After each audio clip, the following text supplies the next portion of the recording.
Lockdown की पहली class में आप सबका स्वागत है। आज हम लोग ठोस अवस्था के बारे में पढ़ेंगे।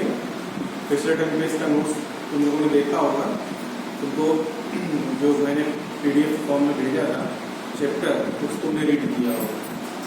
फिर भी तुम्हें कुछ समझाने का प्रयास करता हूँ।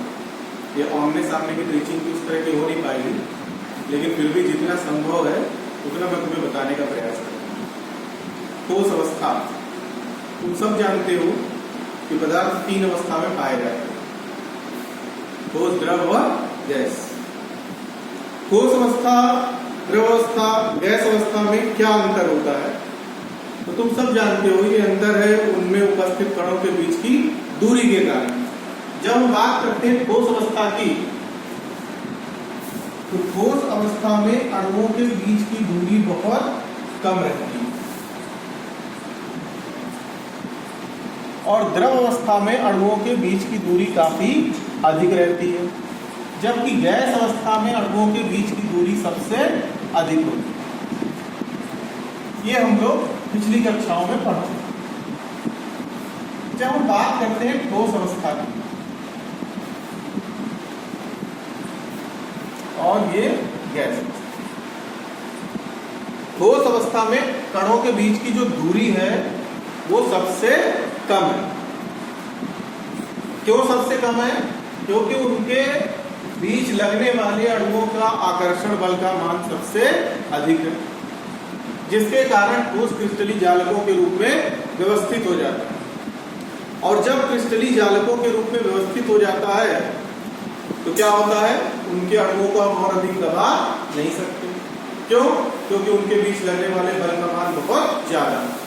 तो ठोस में कंप्रेसिबिलिटी नहीं होती, द्रव में कंप्रेसिबिलिटी कंपैरेटिवली रहती है। क्यों? क्योंकि इनके अणुओं के बीच दूरी ज्यादा है, आकर्षण बल कम है। और गैस के अणुओं में कंप्रेसिबिलिटी सबसे ज्यादा होती है। ये हम लोग पिछली कक्षाओं में पढ़ चुके हैं।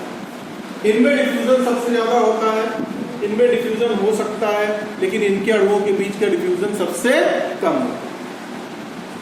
ये मुख्य तौर पर हम ठोस के बारे में जानते हैं। फिर हम इस ठोस अवस्था के चैप्टर में पढ़ना क्या चाहते हैं?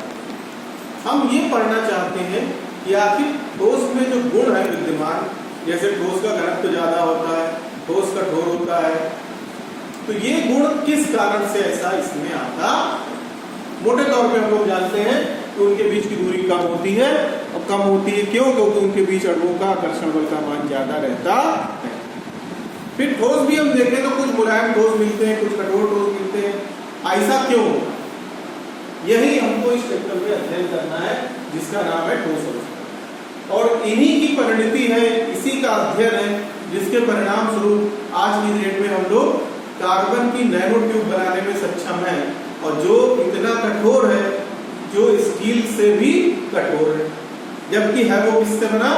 कार्बन से। क्यों? क्योंकि हमने उनके परमाणुओं को इस तरह व्यवस्थित किया है ठोस में कि जिससे उनकी द्रव्यता बहुत अधिक बढ़ गई। आज की डेट में एल्यूमिनियम से भी हल्के ठोस बनाए जा चुके हैं, लेकिन मजबूती में वो एल्यूमिनियम से ज्यादा है। कॉपर की तरह चालक ठोस को बनाया जा चुका है, जबकि वो कॉपर धातु से निर्मित नहीं है। और किसकी सहायता से?